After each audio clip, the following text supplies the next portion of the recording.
Salam sejahtera. Tajuk video ini akan bincang tentang bab 6 asid dan base, tajuk 6.3 kekuatan asid dan alkali. Okey, jom. Simple saja tajuk ini. Okey, kekuatan asid dan alkali. Jadi, untuk topik ini belajar kena hafal apakah contoh asid kuat dengan asid lemah. Ini wajib. Kalau di dalam kelas saya akan bagi kuis kepada pelajar saya untuk menghafal 3 asid kuat dan 1 asid lemah. Okey, kita tengok apakah maksud asid kuat. Asid kuat adalah asid yang mengayon lengkap. Perkataan lengkap penting di dalam air untuk menghasilkan kepekatan ion hidrogen yang lebih tinggi. Okey, contoh asid kuat adalah ada 3, asid hidroklorik, asid nitrik, asid sulfurik. Jadi ini adalah persamaan pengayonan mereka. Okey, gambar ini menunjukkan simulasi bagaimana contohnya hidrogen klorida. Ingatlah, sebelum dia campur air nama dia hidrogen klorida. Selepas dia tambah air baru kita namakan dia asid hidroklorik. Okey, jadi mula-mula kita namakan dia hidrogen klorida. H dengan Cl. H dengan Cl. Ini adalah molekul dia yang masih terikat antara satu sama lain. Bila dia masuk dalam air, dia akan mengayon lengkap. Jadi semua akan diayonkan, dipisahkan, mengayon menjadi ion kepada ion hidrogen dan ion klorida. Lengkap, mengayon lengkap di dalam air. Okey. Untuk asid lemah adalah asid yang mengayon separa di dalam air. Perkataan separa penting. Okey, untuk menghasilkan kepekatan ion hidrogen yang lebih lemak, lebih rendah. Okey, ataupun kita boleh, kadang-kadang kita soalan akan tulis juga darjah penceraian dia rendah untuk asid lemak, manakala asid kuat darjah penceraian dia 100%. Dia cerai sepenuhnya. Okey, contoh kita guna asid etanoik. Kita guna simbol ini kita namakan dia anak panah berbalik.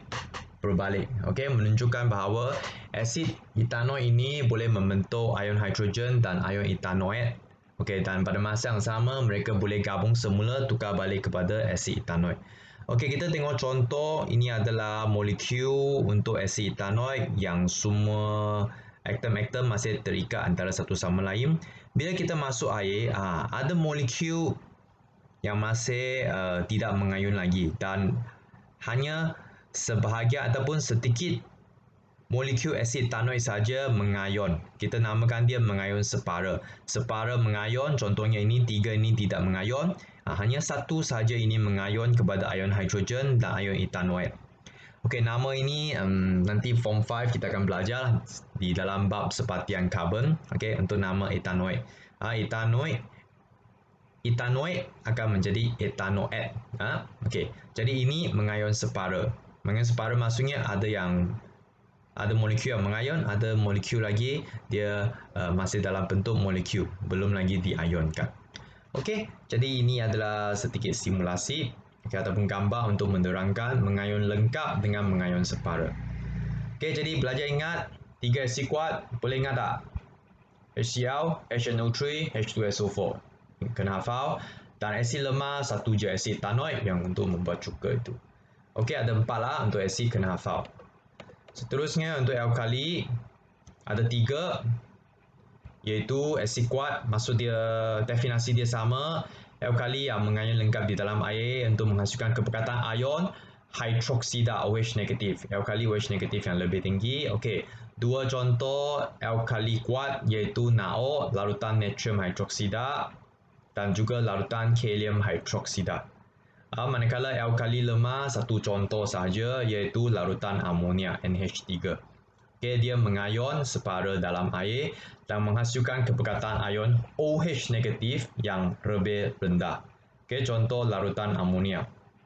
Jadi amonia mengayon dalam air. Okay, anak panah berbalik, kemudian menghasilkan amonium ion dan juga ion hidroksida. Okey, jadi untuk topik ini sangat penting untuk kamu hafal 4 contoh asid dan 3 betul. Dan 3 contoh alkali, jumlah dia 7. Okey, itu saja. Jadi belajar boleh cuba buat uji kendiri 6.3. Sekian, terima kasih.